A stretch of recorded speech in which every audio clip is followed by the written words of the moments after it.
Selamat malam Bapak Ibu jemaat yang terkasih di dalam Tuhan. Salam sejahtera buat kita sekalian. Kita mengucap syukur kepada Tuhan malam hari ini bahwa Tuhan boleh mengizinkan kita untuk boleh ada di hadirat-Nya, bersama-sama akan memuji Tuhan, memuliakan Tuhan dalam ibadah doa yang kita akan lakukan bersama pada malam hari ini. Mari Bapak Ibu, kita tinggalkan segala kesibukan kita. Sejenak kita arahkan perhatian kita, hidup kita kepada Tuhan untuk boleh menyembah Dia, untuk boleh memuliakan Dia dalam ibadah doa kita pada malam hari ini. Mari bersama-sama kita memuji Tuhan dengan menyanyikan pujian. Besarkan nama Tuhan, pujilah Dia.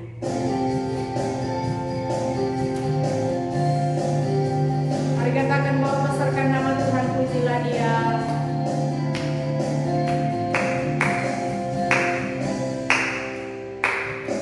Besarkan nama Tuhan, pujilah Dia. Kemurahan-Nya besar, tiada terkira. Aku tak dapat balas betapa besar kasih-Nya. Besarkanlah namanya, besarkan nama Tuhan. Besarkan nama Tuhan, pujilah Dia. Kemurahan-Nya besar, tiada terkira. Aku tak dapat balas betapa besar kasih-Nya. Besarkanlah namanya, katakan bahwa Tuhan yang ajaib. Tuhan yang ajaib, Tuhan yang besar, Tuhan yang penolong hidupku, haleluya.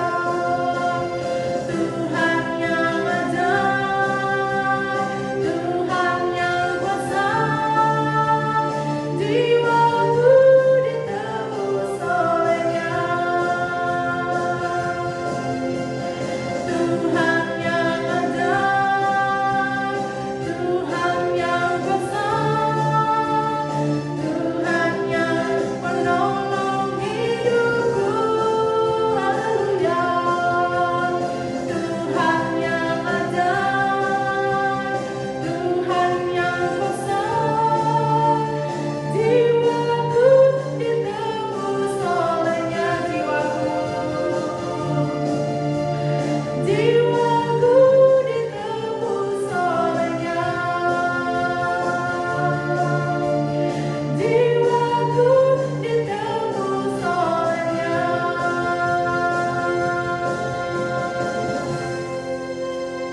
Puji nama Tuhan bahwa kita adalah orang-orang yang telah ditebus oleh darah Tuhan Yesus.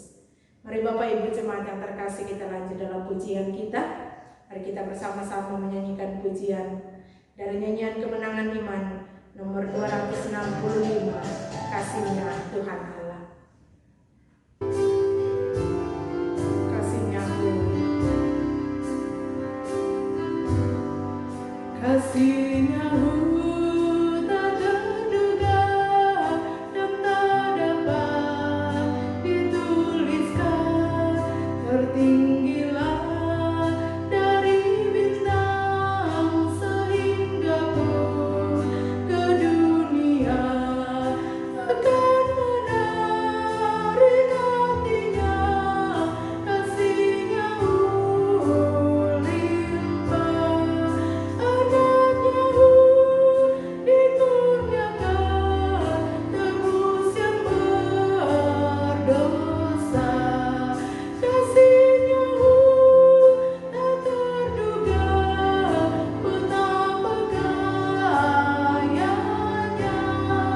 tetap dinyanyikan malam dan saleh-salehnya. Dan bila zaman lalulah,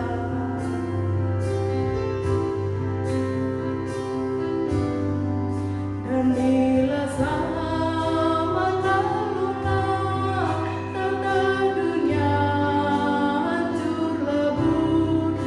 Tuhan yang tak mau berdoalah, minta gunung menimpanya, tetap teguh kasih-Nya, sungguh tak terduga.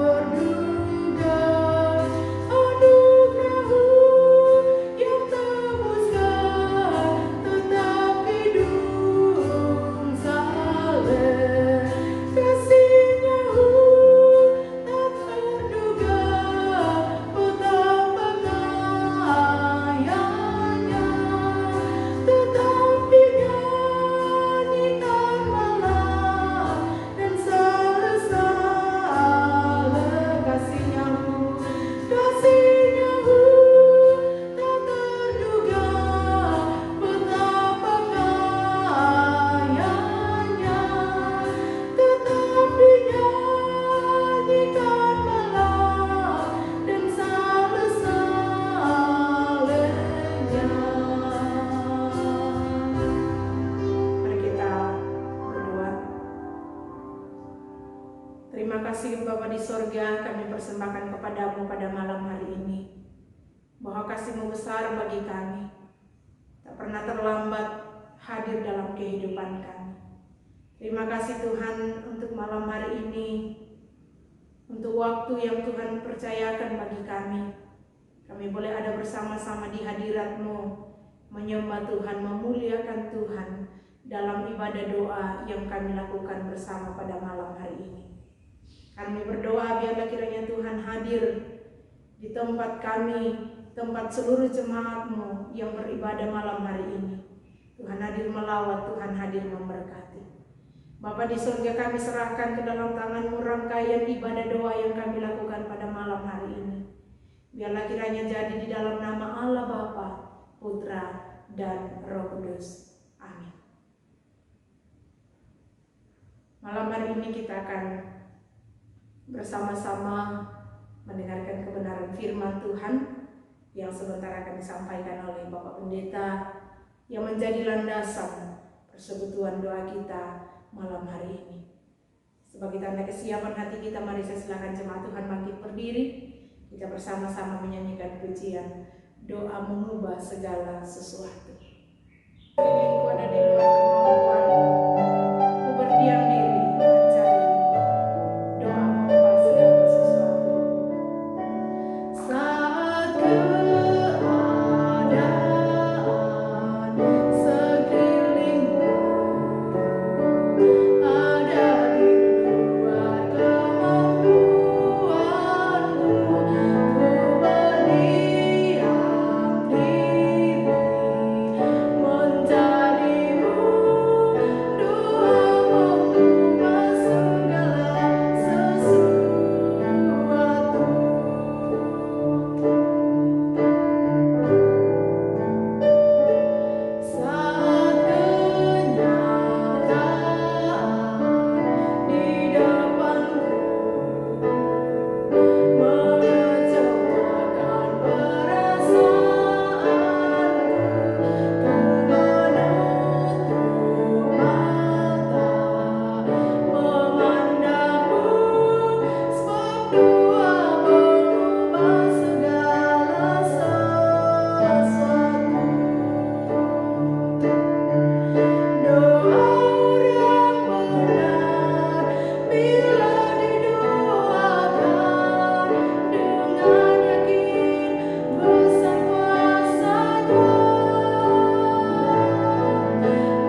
Bapa kami yang di surga, kami mengucap syukur kepada-Mu.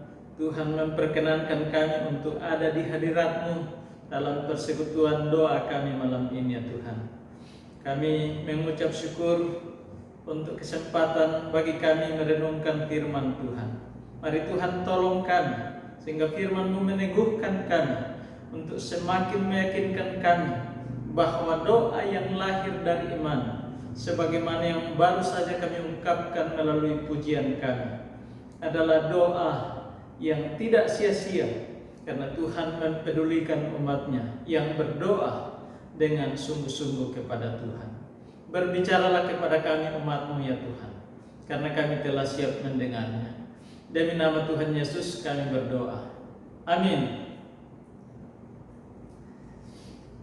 Jemaat yang dikasihi Tuhan, marilah kita bersama-sama membuka firman Tuhan dari Kisah Para Rasul pasal 12 ayat 1 sampai ayat yang ke-25.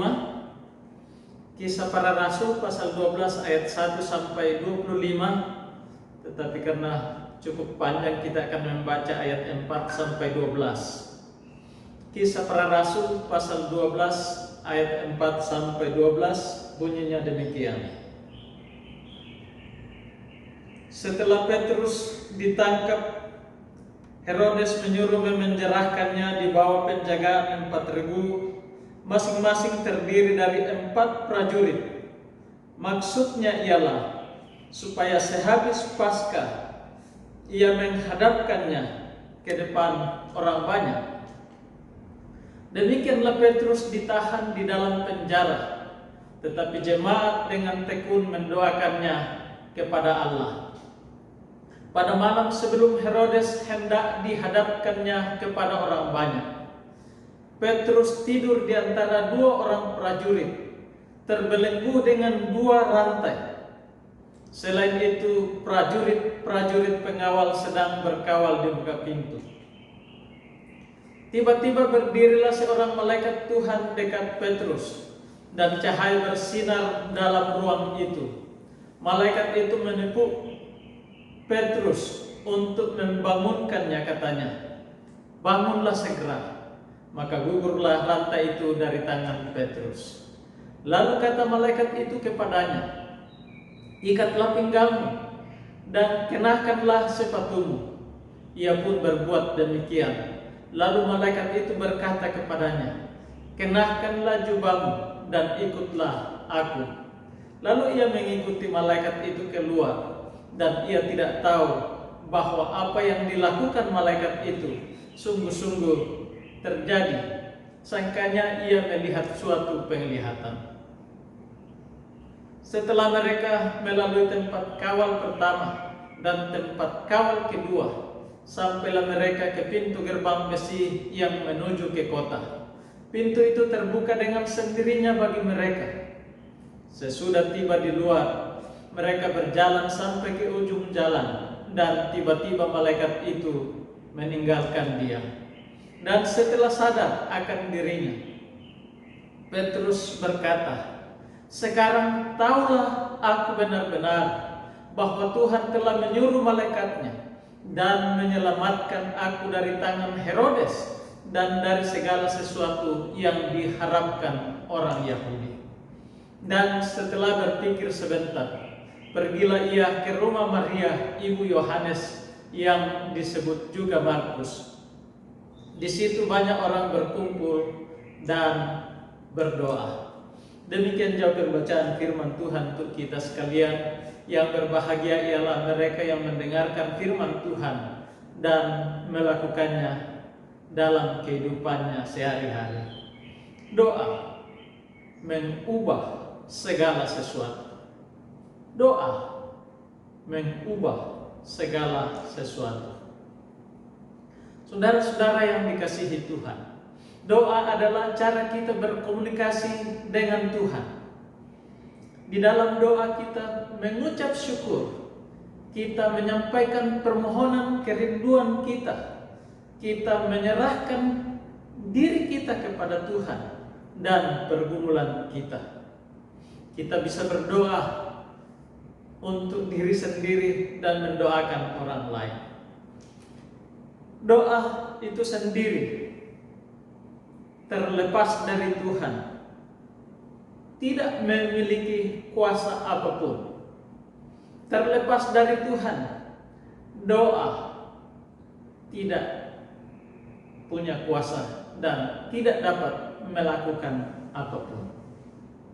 Akan tetapi jemaat yang dikasihi Tuhan, doa yang dinaikkan dengan sungguh-sungguh kepada Tuhan, doa yang lahir dari iman kita yang tulus kepada Tuhan, doa orang-orang yang hancur hati di hadapan Tuhan, adalah doa yang mampu menyentuh hati Tuhan di hadiratnya di surga, yang kemudian mengulurkan tangannya untuk menyatakan pertolongannya kepada kita. Doa adalah sesuatu yang penting bagi kita, karena dengan itu Tuhan menyatakan kuasanya. Dan jikalau Tuhan yang membuka jalan bagi kita, yang menyatakan pertolongannya bagi kita, maka tidak ada satu kuasa pun yang akan menghalangi kuasa itu bekerja di dalam dan melalui kehidupan kita, bahkan di dalam mengatasi setiap persoalan kita. Bahkan Tuhan mampu melakukan lebih dari yang kita doakan. Bagaimanakah doa dapat mengubah segala sesuatu, mengubah dari yang mustahil menjadi kenyataan dalam kehidupan kita? Berdasarkan pembacaan kita tadi, kita akan melihat bagaimana Allah bekerja, bagaimana Allah berkarya dengan luar biasa dalam kehidupan umatnya yang setia berdoa kepadanya. Yang pertama yang kita melihat dari pembacaan kita adalah keadaan yang dialami oleh umat Tuhan. Keadaan yang dialami umat Tuhan. Ayat 1-4. Bagaimanakah keadaan yang dialami, yang dihadapi oleh umat Tuhan pada saat itu?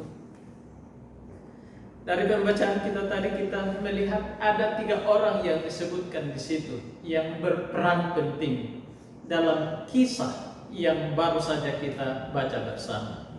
Pertama Yakobus, kedua Petrus, dan ketiga Herodes Agripa. Yakobus adalah salah satu dari 12 murid. Pada waktu itu menurut kisah 12 tadi, Herodes mulai bertindak dengan keras terhadap jemaat. Lalu kemudian ia menyuruh membunuh Yakobus, saudara Yohanes, dengan pedang. Dan dikatakan bahwa itu menyenangkan hati orang banyak, menyenangkan orang-orang Yahudi pada waktu itu. Akhirnya Herodes Agripa lebih kejam lagi melakukan tindakan penganiayaan terhadap umat Tuhan. Lalu Petrus ini kemudian ditangkap dan dipenjarakan. Dipersiapkan bahwa setelah hari Paskah Petrus akan dihadapkan kepada orang banyak, tentu untuk penghukuman. Dan itu diharapkan Herodes akan mendapat sambutan yang baik dari orang-orang Yahudi untuk mendukungnya. Siapa Herodes? Herodes ini adalah penguasa waktu itu. Dia begitu berkuasa sehingga seolah-olah tidak ada satu kuasa pun yang dapat menghalangi rencananya, yang dapat merintangi setiap niatnya. Apapun yang direncanakannya seolah-olah berhasil. Suatu ketika orang-orang Tirus dan Sidon membuat dia menjadi marah dan jengkel, dan dengan memainkan peran ekonomi, maka kedua kota itu kemudian harus bernegosiasi, harus menghadap Herodes melalui pegawai istana untuk mendapat kemurahan. Herodes begitu berkuasa pada waktu itu. Di tengah-tengah kematian Yakobus ini, kita mungkin bertanya-tanya, Tuhan, gereja begitu masih muda, gereja masih sangat sedikit anggotanya. Kenapa Tuhan mengizinkan Yakobus dibunuh? Tidak ada kekuatan politik, tidak banyak orang yang mampu, yang kaya dan berkuasa dalam jemaat. Semua adalah orang-orang biasa. Tetapi mengapa justru salah seorang pemimpin terbaik dari umat Tuhan dibiarkan Tuhan dibunuh? Mungkin kita tidak sepenuhnya mengerti akan hal ini. Karena bukan berarti Yakobus tidak lebih baik daripada Petrus. Tetapi tentu ini ada dalam rancangan Tuhan bagi pengembangan umatnya. Tapi yang jelas kita melihat di sini bahwa ternyata jemaat Tuhan yang mengiring Tuhan pun diperhadapkan dengan berbagai-bagai tantangan.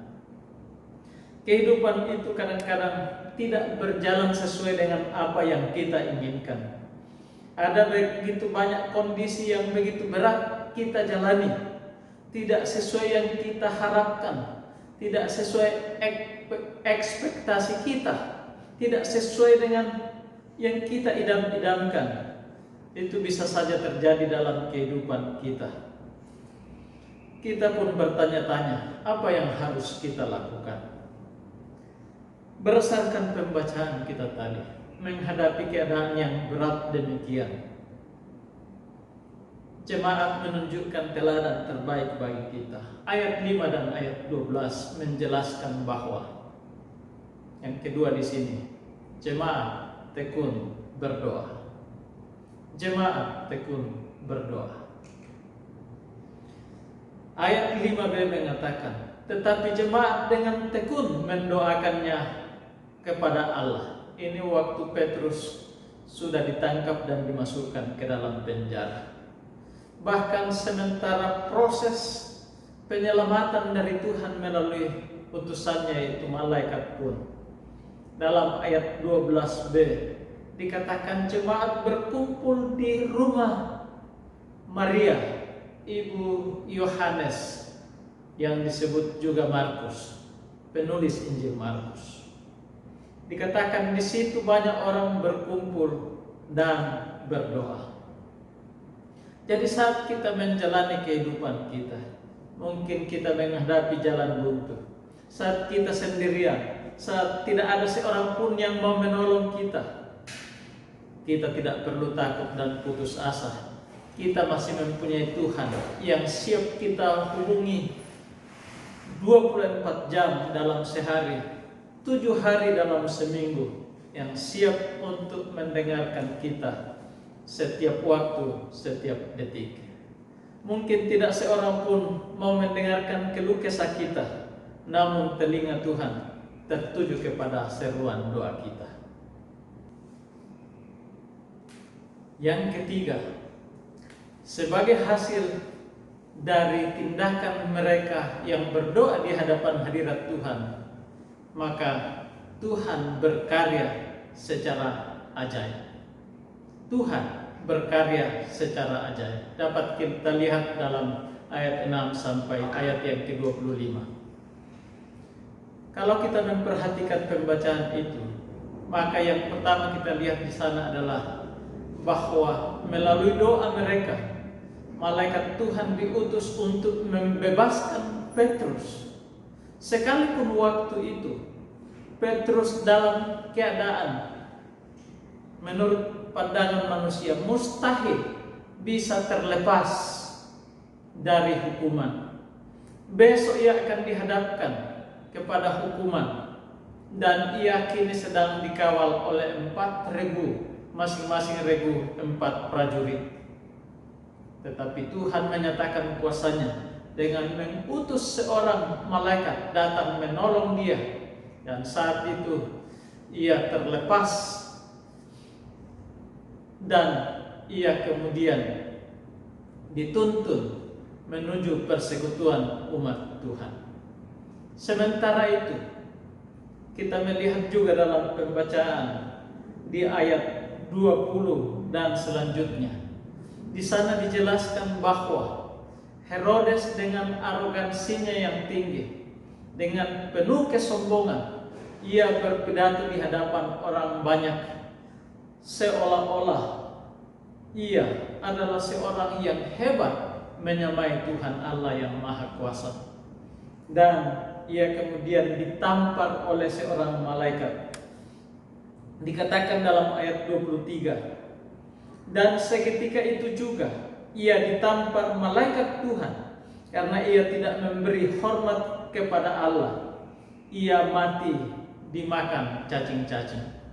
Kita tidak tahu penyakit apa yang dialami oleh Herodes setelah ia ditampar oleh malaikat Tuhan. Tentu ia mati secara perlahan-lahan. Bagaimana ulat-ulat atau cacing-cacing mulai menggerogoti dirinya sampai ia kemudian mati dengan sangat mengenaskan. Itu adalah balasan terhadap orang yang menentang Tuhan, yang menentang pekerjaan Tuhan. Selanjutnya kita juga melihat di sini bahwa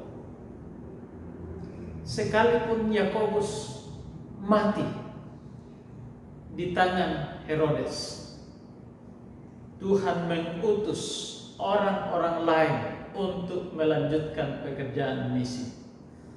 Di ayat 25 bahkan kemudian dilanjutkan dengan pasal 13.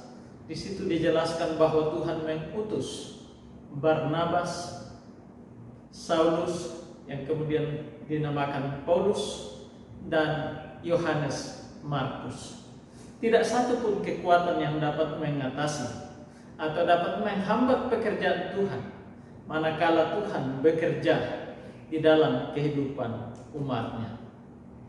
Di bagian akhir dari kisah 12 menutup dengan dua hal yang indah yang luar biasa. Pertama, nama Tuhan makin tersebar, makin diagungkan, makin dimuliakan. Injil Tuhan dikabarkan, semakin tersebar, semakin banyak orang yang mendengar tentang Injil, tentang nama Yesus. Yang kedua, Yakobus bisa dibunuh, tetapi Tuhan bisa membangkitkan orang-orang lain. Dalam hal ini Barnabas, Saulus, dan Yohanes Markus untuk melanjutkan pekerjaan misi. Puji Tuhan, pekerjaan Tuhan tidak bisa dihambat oleh kuasa manusia, oleh kekuatan yang besar. Waktu Tuhan membuka jalan bagi pekerjaan misi, maka tidak ada satu kekuatan pun yang dapat menghambatnya, yang dapat menghalanginya. Tugas kita ialah masuk dalam kegerakan Allah, berada di barisan orang-orang yang sedang bekerja untuk misi Tuhan, misi penyelamatan bagi umat manusia. Puji Tuhan, sebagai umat Tuhan, marilah kita senantiasa bersandar berharap kepada Tuhan.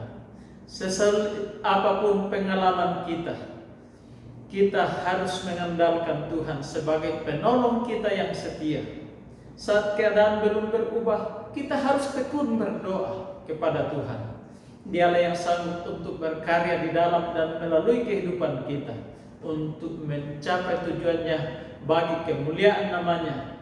Dia pula lah yang akan menyatakan pertolongannya bagi kita. Terima kasih. Puji nama Tuhan. Amin. Mari kita berdoa. Bapa kami yang di surga, kami mengucap syukur kepada-Mu Tuhan. Melalui firman Tuhan ini, kami dikuatkan bahwa Allah bekerja, berkarya, Allah bergerak dalam sejarah umat manusia, termasuk yang kami alami saat ini, ya Tuhan. Tolong kami, ya Tuhan, untuk senantiasa mengandalkan Tuhan, bahkan senantiasa ada dalam kegerakan misi Tuhan bagi penyelamatan umat manusia ini. Terima kasih Tuhan, berkati kami, berkati seluruh jemaat Tuhan. Dalam nama Tuhan Yesus kami berdoa. Amin. Kita akan masuk dalam doa bersama kita pada malam hari ini. Sebelum Bapak Ibu jemaat yang terkasih masuk dalam doa bersama masing-masing di tempatnya, saya akan menyampaikan tambahan pokok doa untuk kita akan doakan bersama pada malam hari ini. Selain dari doa-doa pribadi kita, keluarga kita masing-masing. Yang pertama, doa untuk jemaat Cibinong. Kita berdoa untuk jemaat Tuhan yang masih dalam proses pemulihan kesehatan. Kita berdoa untuk jemaat dalam pekerjaan masing-masing. Kita doakan anak-anak jemaat dalam pendidikan, baik yang sedang menyusun skripsi, yang akan melanjutkan pendidikan ke jenjang yang lebih tinggi. Kita doakan supaya Tuhan menolong jemaat yang mencari lapangan pekerjaan, jemaat yang dalam pergumulan masing-masing, dalam kesulitan-kesulitan, kiranya Tuhan menolong. Kita mengucap syukur bersama dengan keluarga besar Bapak Toding bahwa Tuhan boleh menyertai pada beberapa waktu yang lalu boleh kita raja dalam rangkaian duka keluarga. Puji Tuhan boleh kembali dengan selamat. Kita doakan supaya segenap keluarga dikuatkan, dan kita doakan Ibu Elsa Toding yang mengalami gangguan kesehatan, kiranya Tuhan menolong, Tuhan menjamah dan memulihkan. Kita berdoa jemaat Tuhan dalam pertumbuhan iman, akan kita berdoa untuk persekutuan kita tempat ini. Doakan para pelayan yang ada, baik gembala, ketua diaken, guru sekolah minggu, pengurus-pengurus PIG dalam mengatur pelayanan, supaya diberkati dan diurapi oleh Tuhan. Kita mengucap syukur bahwa pengurusan sertifikat tanah gereja boleh kembali ada peningkatan, ada 2 sertifikat yang boleh selesai. Kita doakan untuk selanjutnya, biarlah Tuhan terus menolong, prosesnya boleh berjalan dengan baik. Kita doakan untuk program-program kerja kita, baik itu untuk program rangkaian kegiatan pelayanan, juga untuk pembenahan di seputar gereja, supaya Tuhan menolong panitia pembangunan dalam memikirkan dan melaksanakan kegiatan ini supaya Tuhan memberkati. Kita berdoa untuk klasis dan juga sinode supaya Tuhan memberkati hamba-hamba Tuhan yang melayani. Doakan mereka supaya ditolong oleh Tuhan, dipimpin untuk boleh melaksanakan tanggung jawab mereka dengan baik. Kita berdoa untuk pemerintah bangsa dan negara kita, khususnya di tengah-tengah adanya virus corona yang ada. Kita berdoa kiranya diberikan hikmat kepada pemerintah dalam mengatur segala sesuatu di bangsa kita, dan kiranya jika Tuhan berkenan, Tuhan boleh memulihkan bangsa kita dari virus ini. Kita doakan untuk para ahli supaya dapat menemukan vaksin untuk virus ini, dan biarlah kita boleh menjalani seluruh aktivitas kita dalam keadaan kondisi yang Tuhan izinkan ada, supaya kita tetap bersuka cita, kita diberi hikmat menjaga diri, kita diberi hikmat untuk boleh beraktivitas dengan baik sehingga kita dapat terlindung. Bahkan kita doakan supaya negara kita tetap dalam kondisi aman, kondusif untuk boleh membawa kesejahteraan bagi bangsa kita. Kita doakan para dokter, para medis dalam melaksanakan tanggung jawab mereka. Biarlah diberi hikmat oleh Tuhan, kemampuan perlindungan untuk mereka boleh melaksanakan tanggung jawab yang ada dalam kehidupan mereka. Kita berdoa untuk jemaat kita yang ada di Karawaci, supaya Tuhan juga akan terus menolong dan memberkati. Doakan rangkaian pelayanan yang masih akan berlangsung di sepanjang minggu ini. Besok ada ibadah pemuda, juga ada ibadah hari Minggu. Kita doakan semua yang melayani supaya ditolong oleh Tuhan, dipimpin oleh Tuhan. Juga secara khusus dalam ibadah kita beberapa waktu terakhir ini ada live streaming, tentunya membutuhkan berbagai alat-alat yang kita gunakan. Kita doakan supaya Tuhan memberkati anak-anak muda yang terlibat dalam pelayanan ini, kiranya diberi semangat oleh Tuhan, diberi sukacita, kemampuan untuk boleh mengatur pelayanan sedemikian rupa, guna untuk boleh menjangkau seluruh jemaat Tuhan di tempat masing-masing, untuk boleh tetap beribadah kepada Tuhan dalam kehidupan mereka. Kita doakan semua supaya boleh berjalan di dalam pimpinan dan pertolongan Tuhan. Demikian bahan-bahan doa tambahan untuk kita doakan bersama Bapak Ibu jemaat yang ada di rumah masing-masing. Dan untuk masuk dalam doa bersama ini, mari Bapak Ibu jemaat yang ada di rumah masing-masing boleh mengaturnya dengan baik dan menyampaikan bahan-bahan doa kesaksian satu dengan yang lain, dan kita saling mendoakan. Dan biarlah apa yang kita lakukan malam ini boleh berkenan kepada Tuhan, dan biarlah nama Tuhan dimuliakan. Nanti ibadah ini selesai dalam doa, nanti akan dipimpin oleh salah satu anggota keluarga atau kepala keluarga, dan selesailah ibadah doa kita. Demikian panduan ibadah doa yang kami lakukan dari tempat ini. Selamat malam, selamat menikmati hadirat dan berkat Tuhan. Tuhan Yesus memberkati.